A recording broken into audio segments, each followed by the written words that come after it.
Hello professionals, welcome in law with fun, study law with a side of sweetness.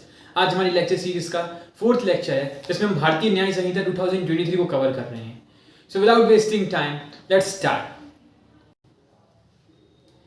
तो हमारी भारतीय न्याय संहिता 2023 का पार्ट 2 जो कि जनरल एक्सेप्शंस के बारे में बात कर रहा है, हम उस पार्ट को पहले आज पढ़ने वाले हैं। तो भाई जनरल एक्सेप्शंस पहले क्या होता है हमें वो देखना होगा। जो लास्ट वीडियो थी हमने उसमें जनरल एक्सेप्शंस के बारे में पढ़ा हुआ था कि जनरल एक्सेप्शंस क्या होते हैं। These are the some facts, some things which we have to keep in mind while we are reading the act. Simple way में अगर मैं कहूं कि जनरल एक्सेप्शंस का मतलब कुछ चीजें जो हम सारे एक्ट को पढ़ते समय ध्यान में रखनी है वो जनरल एक्सेप्शंस के अंडर में आएंगी। अब वो क्या होते हैं, कैसे होते हैं, क्या क्या दिया हुआ है, ये हम हमारे सेक्शन 14 से पढ़ेंगे। तो विदाउट वेस्टिंग टाइम हमारा सेक्शन 14 पढ़ते हैं हम, क्या दिया हुआ है उसमें। तो हमारा सेक्शन 14 कहता है कि act done by a person bound और by mistake of fact believing himself to be bound by law. अब हिंदी में क्या कहता है? विधि द्वारा आवृत्तता या तथ्य की भूल के कारण अपने आप को विधि द्वारा आवृत्त होने का विश्वास करने वाले व्यक्ति द्वारा किया गया कार्य। अब क्या हुआ? सिंपल वे में मैं कहूं कि कोई पर्सन है, किसी ने कोई भी एक्ट किया, ठीक है। अब उसको ये पता है कि हमने मतलब कोई भी उसने एक्ट किया, हो सकता है कि वो क्राइम तो नहीं कहेंगे हम उसको, लेकिन उस एक्ट के जरिए किसी की जान चली गई, किसी को कोई ग्रीवियस हर्ट हो गया, ठीक है, तो हम उसको क्राइम के अंडर में नहीं लाएंगे। क्यों? क्योंकि वो उसने लॉ के द्वारा किया हुआ है। अब इसको आगे पढ़ते हैं, उससे हमें समझ में आएगा क्या दिया है। इस सेक्शन में आगे दिया है, nothing is an offence which is done by a person who is or who by reason of a mistake of fact and not by a reason of mistake of a law in good faith believing himself to be bound by law to do it। Simple way में कह रहा है कि वो believe मतलब उसको ये पता है कि भाई वो लॉ के द्वारा बाउंड है उस एक्ट को करने के लिए, तो उसके उस वे में उसकी कोई मिस्टेक नहीं कहलाएगी। अब इसको इलस्ट्रेशन की तरह हम एग्जाम्पल के तौर पे पढ़ते हैं। इलस्ट्रेशन 1 इसमें क्या दिया है? A soldier fires on a mob by the order of his superior officer in conformity with the commands of the law. A has committed no offense। अब भाई ये क्या कहता है, हम एक एग्जाम्पल की तरह समझते हैं इसको। क्या है कि ए है एक सोल्जर है, ओके, सोल्जर ये। अब एक मूव है, मूव मतलब भीड़ आ रही है हमला करने के लिए, एक पब्लिक ऑफिस है ये, ओके, ये पब्लिक ऑफिस है। अब ये जो है एक भीड़ आ रही है जिसमें कि बहुत सारे लोग हैं इस भीड़ में, ठीक है, इनके पास अलग अलग तरह के वेपन्स हैं। अब ये आ रहे हैं किसके लिए? ये जो पब्लिक ऑफिस है इस पे हमला करने के लिए कि भाई इनकी मांग इस ऑफिस ने पूरी नहीं करी या कुछ ऑफिस ने गलती हो गई, इस कारण तोड़फोड़ करने आ रहे हैं। तो जो ए है वो सोल्जर है और उसको इसको प्रोटेक्ट करना है। तो उसका जो हायर ऑफिसर है, ओके, उसका जो हायर ऑफिसर है उनने इसको कमांड किया कि भाई तुमको इस ऑफिस को बचाना है, इस भीड़ को तुम्हें कंट्रोल करना है। तो ए क्या करेगा? ए ने क्या किया? ए ने गन शॉट करी, ए ने गोली मार दी इनके ऑर्डर पे, ये भीड़ के ऊपर गोली चला दी और ये गोली मार पड़ने से गोली से सी जो है इस भीड़ का सी जो है वो मर गया। अब भाई जब सी मर गया तो अब हम इसको ये तो नहीं कहेंगे कि ए ने मर्डर किया है, नहीं ना, इस क्यों नहीं कहेंगे? ये सेक्शन 14 के अंडर में ये सेक्शन जो है, ये जो एक्ट है ये कवर हो जाएगा। मींस उसका जो एक्ट है वो लॉ के द्वारा बाउंड है, वो एक्ट करने के लिए, समझ गए? वो जो लॉ है ना वो लॉ के द्वारा वो बाउंड है, वो एक्ट करने। सिंपल बात है कि जो सेक्शन 14 हमारा क्या कहता है कि कोई भी पर्सन ने कोई भी एक्ट किया है अगर वो लॉ के द्वारा बाउंड है उस एक्ट के लिए तो वो कोई ऑफेंस के अंडर में नहीं आएगा, ठीक है। अब हम सेक्शन 15 को पढ़ते हैं। सेक्शन 15 क्या कहता है? सेक्शन 15 हमारा कहता है एक्ट ऑफ अ जज व्हेन एक्टिंग जुडिशियली। क्या कहता है हमारा सेक्शन 15? एक्ट ऑफ अ जज व्हेन एक्टिंग जुडिशियली। तो आइए इसको आगे पढ़ते हैं। सेक्शन 15 को क्या दिया है? Nothing is an offence which is done by a जज when acting judicially in the exercise of any power which is or which in good faith he believes to be given to him by law लॉ। अब ये section क्या कहता है? कोई भी जज है, ठीक है, कोई भी जज है, उसने कोई भी एक्ट किया जो उसको लॉ के द्वारा बाउंड है, okay, means he is bound by the law, the act which he is doing is bound by law. अब कैसे कह सकते हैं हम?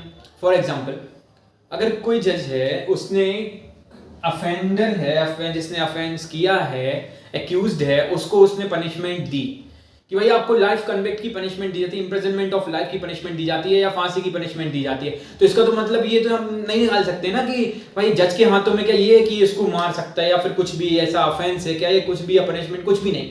क्यों? क्योंकि लॉ के द्वारा वो बाउंड है उसको पनिशमेंट देने के लिए। सिंपल बात में कि उसको लॉ के द्वारा बाउंड किया है। अगर वो जुडिशियल वे में एक्ट कर रहा है, उसका एक्ट कोई भी जुडिशियल वे में है, तो हम कह सकते हैं कि उसने कोई ऑफेंस नहीं किया है, ये उसका वर्क है। सिंपल। अब सेक्शन 16 क्या कहता है? Act done by pursuant to the judgement or order of the court. इसके आगे पढ़ते हैं क्या दिया है, इसको एक बार हिंदी में भी देख लेते हैं 16 को। न्यायालय के निर्णय या आदेश के अनुसार में किया गया कार्य। Nothing which is done in pursuance or which is warranted by the judgment or order of a court, if done such that judgment or order remains in force, is an offense notwithstanding the court may have had no jurisdiction to pass such judgment or order, provided the person doing the act in good faith believes that the court had such jurisdiction। अब इसको हिंदी में देख लेते हैं एक बार, उसके बाद हम इसको समझेंगे क्या है ये।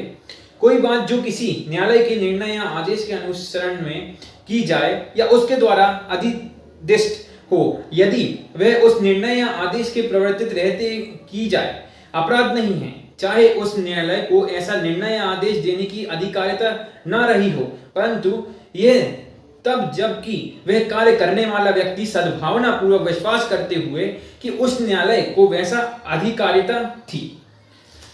अब हिंदी में तो हमको इसका सारा समझ में आ गया कि ये क्या कह रहा है। एक बार तो हम एग्जांपल के साथ इसको समझ लेते हैं, इसमें थोड़ा इजी पड़ जाए हमको और रिकॉल कर रखने में इसको। सेक्शन 16 क्या कहता है हमारा कि कोई भी पर्सन है, ठीक है, कोई भी पर्सन है, ठीक, उसने कोई भी एक्ट किया कोर्ट के ऑर्डर से, उसने एक्ट किया। भाई ये कोर्ट है, जो कोर्ट ने इसको ऑर्डर किया कोई भी एक्ट करने के लिए, ठीक है। एग्जांपल के तौर पे कोर्ट ने इसको ऑर्डर किया कि भाई तुम जाके बी पर्सन को पकड़ के लेके आओ, ठीक है, तुम जाके बी पर्सन को पकड़ के लेके आओ। अब इसने दे दिया, ठीक है। या फिर कोर्ट ने ए पर्सन को ऑर्डर कर दिया कि तुम जाके बी के घर की तलाशी ले लो, ठीक है।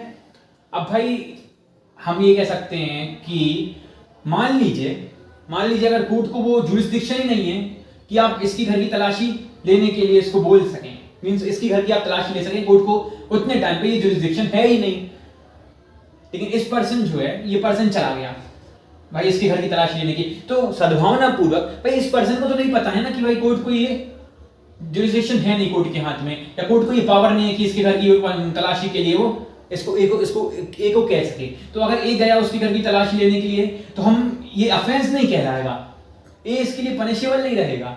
क्यों नहीं रहेगा भाई? क्योंकि सी के ऑर्डर पे ये गया है भाई, भले ही ए को पता नहीं है कि सी के पास जुरिस्डिक्शन है कि नहीं है, लेकिन वो सद्भावना पूर्वक गया हुआ है उसके घर की तलाशी लेने के लिए बिना उसको पता हुए। तो सिंपल है, ये सेक्शन यही कहता है कि कोई ऑफेंस नहीं कहलाएगा अगर कोई भी एक्ट है कोर्ट ने उसको करने को कहा है, कोर्ट ने उसको ऑर्डर किया है करने के लिए कोई भी पर्सन से, और वो एक्ट करता है, तो वो ऑफेंस के अंडर में नहीं आएगा, भले ही कोर्ट के पास वो जुरिस्डिक्शन हो चाहे ना हो, बशर्त वो इंसान जिसको ये काम दिया गया है उसको ना पता हो कि कोर्ट के पास ये जुरिस्डिक्शन नहीं है और उसने सद्भावना पूर्वक वो काम किया हो।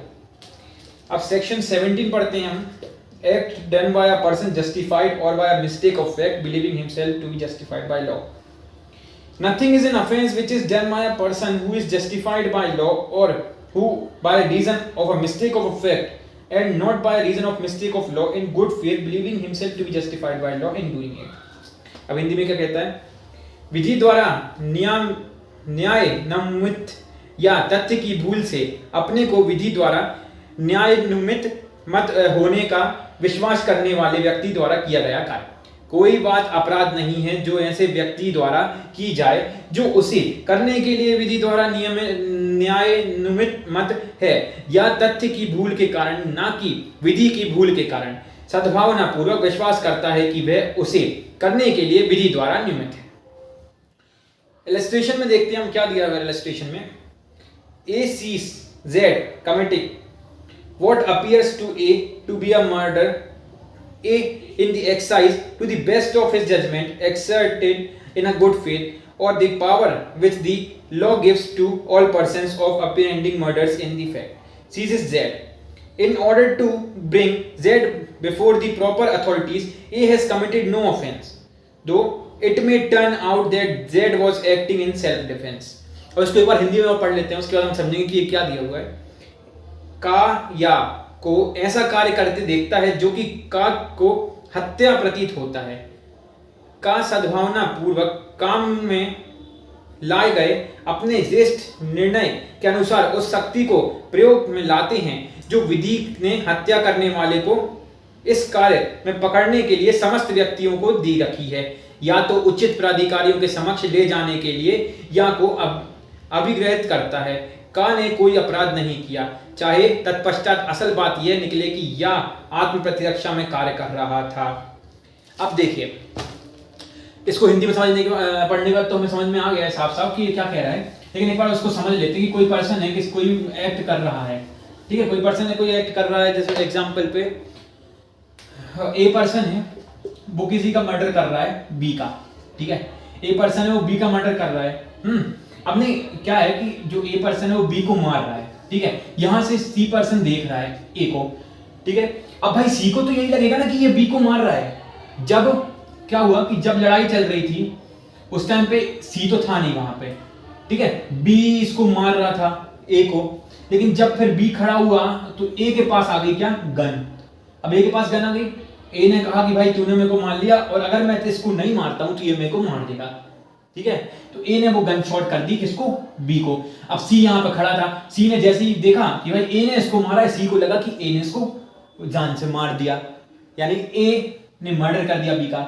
तो ए का सी अगर क्या करता है कि ए को पकड़ता है, सी अगर ए को पकड़ता है किसी भी तरह से, जो कि एक पुलिस ऑफिसर्स की ड्यूटी है पकड़ने की, जैसे कि पुलिस ऑफिसर्स पकड़ते हैं ऐसी वे में अगर सी ए को पकड़ता है तो वो ऑफेंस नहीं कहलाएगा, क्योंकि भाई सी को तो पता है कि भाई वो किसी व्यक्ति को क्राइम करते हुए सी ने देखा है और वो क्राइम करते हुए पर्सन को पकड़ रहा है उसको पुलिस में देने के लिए। तो ऐसे सी ने ए को पकड़ा, भाई उस सिचुएशन में अगर कोई भी ए को हर्ट होता है तो वो ऑफेंस नहीं कहलाएगा, सी के द्वारा कोई ऑफेंस नहीं किया गया है, क्योंकि वो ए को पकड़ रहा है क्राइम करते हुए देख के। भले ही बाद में साबित होता है कि ए सेल्फ डिफेंस में वो कर रहा हो, वो बात दूसरी है, वो बात दूसरी है, लेकिन ए को क्राइम करते हुए सी ने देखा और सी अगर किसी भी वे में जो पब्लिक ऑफिसर पकड़ते हैं जिस वे में, किसी वे में ए को पकड़ता है, कोई भी हर्ट कुछ भी होता है तो ए सी जो है उसके लिए लायबल नहीं रहेगा, उसके लिए पनिशेबल नहीं रहेगा, क्योंकि वो खुद को बिलीव कर रहा है कि भाई वो लॉ के द्वारा बाउंड है ऐसा एक्ट करने के लिए, जो लॉ के द्वारा जस्टिफाइड है। अब 18th वाला सेक्शन क्या कहता है, accident in doing lawful act. साफ साफ है, साफ साफ पढ़ने से हमको समझ में आ रहा है कि accident in doing lawful act, कोई भी लॉफुल एक्ट करने में, कोई एक्सीडेंट हो गया कोई भी लॉफुल एक्ट करने में। अब उसको पढ़ते हैं क्या है। Nothing is an offence which is done by a accident or a misfortune and without any criminal intention or knowledge in the doing of a lawful act in a lawful manner by lawful means and with proper care and caution। अब हिंदी में क्या है, विधि पूर्वक कार्य करने की दुर्घटना, कोई बात अपराध नहीं है जो दुर्घटना या दुर्भाग्य से और किसी आपराधिक आश या ज्ञान के बिना विधि पूर्वक रीति से विधि पूर्वक साधनों द्वारा और उचित सार्थकता और सावधानी के साथ विधि पूर्वक कार्य करने में की जाती है। अब इसमें इलस्ट्रेशन देखते हैं हम क्या दिया है। A is at work with a hatchet, the head flies off and kills a man who is standing by. Here, if there was no want of proper caution on the part of A, his act is excusable and not an offense। Hindi में क्या कहते हैं, का कुल्हाड़ी से काम कर रहा है, कुल्हाड़ी का जो फल उसमें से निकलकर उचट जाता है और निकट खड़ा हुआ व्यक्ति उससे मर जाता है। यहाँ यदि का की ओर से उचित सावधानी का कोई अभाव नहीं था तो उसकी कार्य माफी योग्य और अपराध नहीं है। साफ साफ कहते हैं कि कोई पर्सन कोई लॉफुल एक्ट कर रहा है, ठीक है, और अगर उस लॉफुल एक्ट को करते समय कोई भी ऑफेंस हो जाता है तो वो जो एक्ट है वो क्राइम नहीं कहलाएगा। अब एग्जांपल के तौर पे इसमें क्या दिया हुआ है कि ए पर्सन है, ठीक है, ए पर्सन है, वो क्या कर रहा था, उसके पास कुल्हाड़ी थी, उसकी कुल्हाड़ी थी, वो उस कुल्हाड़ी से वो वर्क कर रहा था, ठीक है, उस कुल्हाड़ी से वो वर्क कर रहा था। अब वो कुल्हाड़ी से वर्क करते समय क्या हुआ कि बी जो था उसके सामने खड़ा हुआ था, बी जो था उसके सामने खड़ा हुआ था, ठीक है। तो ए ने क्या किया कि अब ए जो था वो काम कर रहा था और बी सामने उसके खड़ा था, तो ए ने ये लकड़ी को काटते हुए ये लकड़ी को काटते हुए इसकी जो कुल्हाड़ी का ये जो हिस्सा है, इसकी जो कुल्हाड़ी का ये हिस्सा है, उसने जाके बी के सिर में लगा ये हिस्सा सीधा आके, और बी ऑन स्पॉट मर गया। तो अब भाई हम ये कह सकते हैं कि ए ने उसका मर्डर किया है? नहीं ना। क्यों? क्योंकि अगर इसमें एक कंडीशन दी है, अगर जो ए है सावधानी पूर्वक इसका यूज कर रहा था और गलती से इसको लगता है, तो ये सेक्शन के अंडर में फॉलो होगा, ये सेक्शन के अंडर में उसको पनिशमेंट नहीं दी जाएगी। हाँ, अगर वो फोन पे बात कर रहा था या कुछ भी ऐसा कोई लापरवाही पूर्वक कोई एक्ट कर रहा था और उसमें बी को लगता है, तो फिर उसमें उसको पनिशमेंट होगी। ठीक है। अब नेक्स्ट एक और एग्जांपल के देखते हैं हम कि मान लीजिए बी पर्सन है, वो एक बिल्डिंग में काम कर रहा है। ठीक है। वो कोई सेफ्टी मेजर्स नहीं रखा हुआ है, सिंपल में वो काम करने में लगा हुआ है, और अब नीचे एक अंकल खड़े हुए हैं। ठीक है। नीचे एक अंकल खड़े हैं, ये पर्सन है, ये अपनी बिल्डिंग पे खड़ा हुआ है, इधर एक काम कर रहा है, नीचे एक अंकल खड़े हैं। ठीक है। अब ये क्या करता है, इसके पास कोई सेफ्टी मेजर नहीं है, कुछ भी नहीं है, ये सिंपल ऐसी वे में अपना हथौड़ा यहाँ पे रखा है। ठीक है। और लापरवाही पूर्वक गाने सुन रहा है। ठीक है। अब इसका हथौड़ा जो है नीचे गिरता है, ये लीजिए, और अंकल के सिर पे लगता है और अंकल ऑन स्पॉट मर जाते हैं। तो अब इस वे में क्या हम ये सोचेंगे कि भाई उसमें ऐसा है? नहीं, इसमें उसको पनिशमेंट इसीलिए होगी क्योंकि उसने कोई भी सावधानी नहीं रखी। वो गाना भी सुन रहा है, ये कोई भी ऐसा एक्ट कर रहा है, टाइम पास कोई भी एक्ट कर रहा है, लापरवाही पूर्वक अपना काम कर रहा है, जिससे कि अंकल के ऊपर गिरा और अंकल मर गए। बस सिंपल है, ये सेक्शन यही कहता है।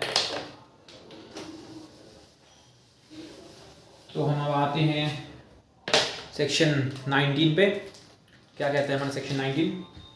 Act likely to cause harm but done without criminal intent and to prevent other harm. अब साफ साफ कह रहा है कि भाई कोई भी एक्ट जो किया जा रहा है जिससे कि हार्म होगा, वो तो हमें पता है कि हार्म होगा। ठीक है। लेकिन दूसरे हार्म को प्रिवेंट करने के लिए उसको किया जा रहा है। अब कैसे?